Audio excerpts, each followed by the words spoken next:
Slowly becoming one of our favorite little distilleries to deal with. Man, I am excited about this rye from Nashville. Yeah, so a lot of hype around this one and the bourbon, which we don't have currently. Working on that one. But today, we get to review Fred Minnick's number 2. Fred Minnick. That's crazy. If you think about it, like how he does everything, kind of crazy. Yeah, it is nuts. All right.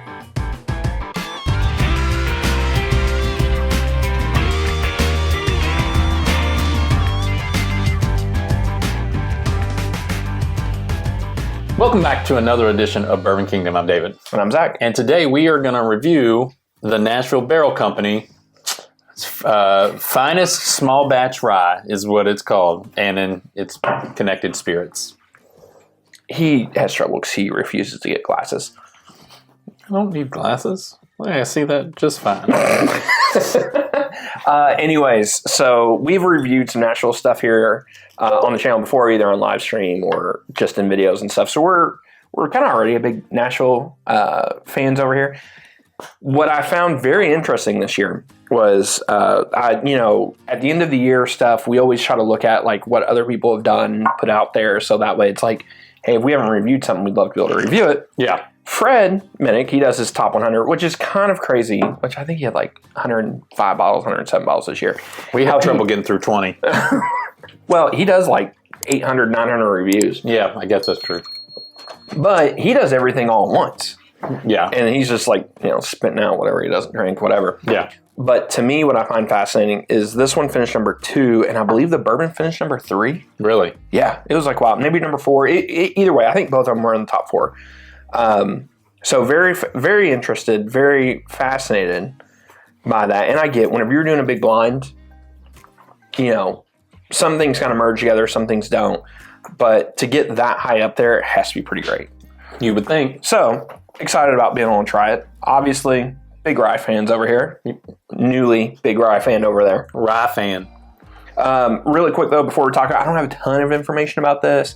I know it's 112.4 proof. It is from Nashville Barrel Company. It says it was, I want to make sure I'm saying this right. It was distilled in Indiana, aged and bottled in Tennessee. So I don't know how long it actually aged for. I don't have an age for it. I'm assuming a 95.5. And I think I read it was like somewhere between like $70 and $80 a bottle. Yeah. Which for their releases is generally, like they have some cheaper stuff, but generally speaking, yeah, $65 to $90 is what you're going to pay.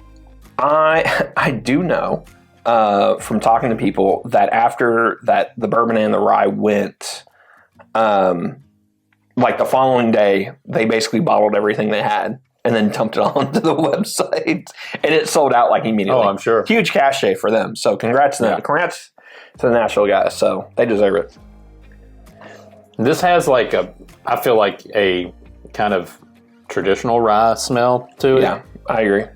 It's a little bit sweeter. But there's like I was getting ready to say, there's like a little cake note on it right at the end of the nose. Like That's fair. I feel like there's like this, it's like, oh, it's a rye. And then it goes, oh, I just cut open a cake.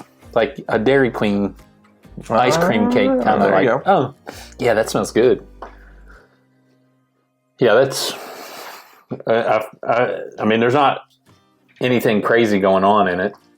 No, but I will say, so I've had this on Fresh Crack, and whenever I had it on Fresh Crack, I don't want to say it was muted, but it's much more tame. Now I feel like it's a lot more rich on the nose than what it was, which bodes well for it.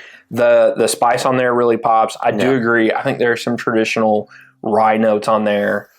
And then there is a really nice sweetness to it. I do agree. Cakey, kind of like a sugar cookie with like some vanilla ice on top. Yeah, I can get something very sweet like that.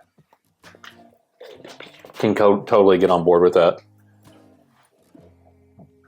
Yeah, all in all, man. Little lemon zest, some orange on there. Yeah.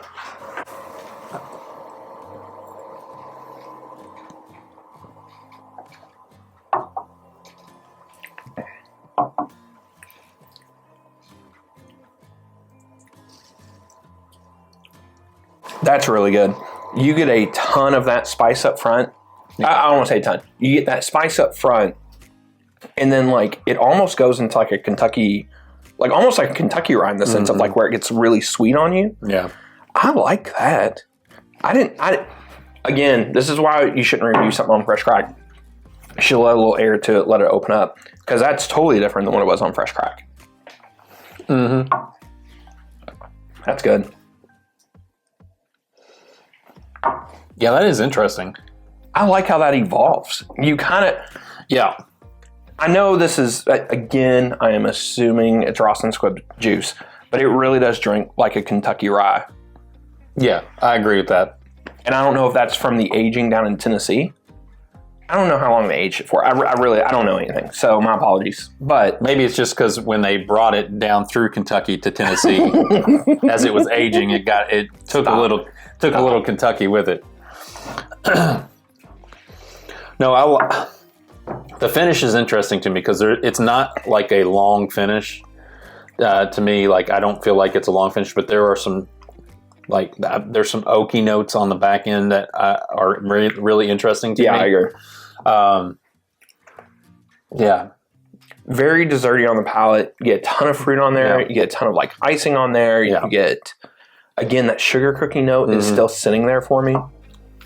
I do agree some of the cake notes start to pop open. It's very much desserty. It feels like a spice cake to me. Yeah, no, that makes sense. But you still get influence of that rye on the nose and on the palate, and then it evolves going into more of that oak on the finish. I do agree with you. The finish isn't like super long. No. If it had a super long finish, I think it would be a monster. But it's still really, really good. And honestly, if it's $70 to $80, which is what I was seeing online, I would take that all day long. That's easy. And honestly speaking, that might be the most different rye that we've tasted all. I don't know if I would say different. Well, first off, we haven't tried any new ryes this year. But this was last year's bottle. I agree. So what I'm saying, I'm comparing it to last year's stuff. I wouldn't say it's different. I would say it's much more, like I'm trying to think of an experience that's the same as that. I can't think of one. I just think that this, which I really like because I don't want to say it's off profile because off profile sounds kind of bad, but it's a different experience rye that you'll get. Like, the only thing I can think of is the Green River Rye, which I really enjoy. It's different. Oh, yeah, it's different. And it's way different than this. Yes. That's what I'm saying, like, in general. I'm not saying... I'm not saying it's a quirky rye. It's a rye. And I think you get that through and through.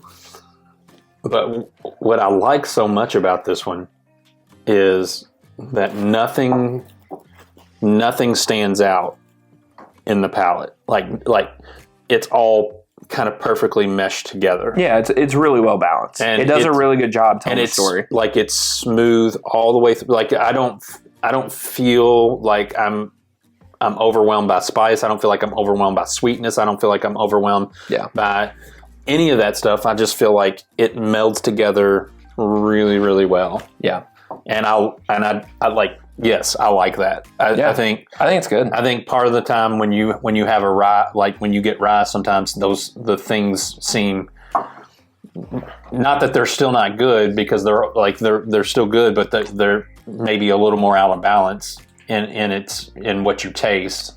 And for me, this, you kind of taste everything equally through it. Yeah. So it's good. Yeah, it's good. Fred, good job.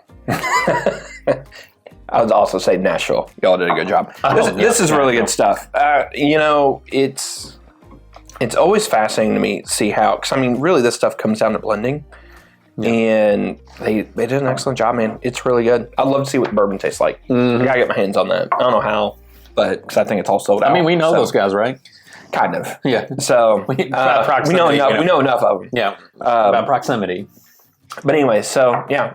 If you can find one, I recommend it. I mean, honestly, I haven't had any bad Nashville stuff. Yeah. So and again, if Nashville's in your area, Nashville is probably on the shelf in most places. Maybe not this exact one, but if you're trying to find whether Nashville is in your palate or not, pick up a Nashville small batch of, one of those 6-year small batches. Isn't that 6-year small batch, wasn't it? Something like that. Yeah, whatever. A store pick from your favorite store or whatever, because they allow stores to do those a lot. So all that good stuff. And till the next time, we'll see you.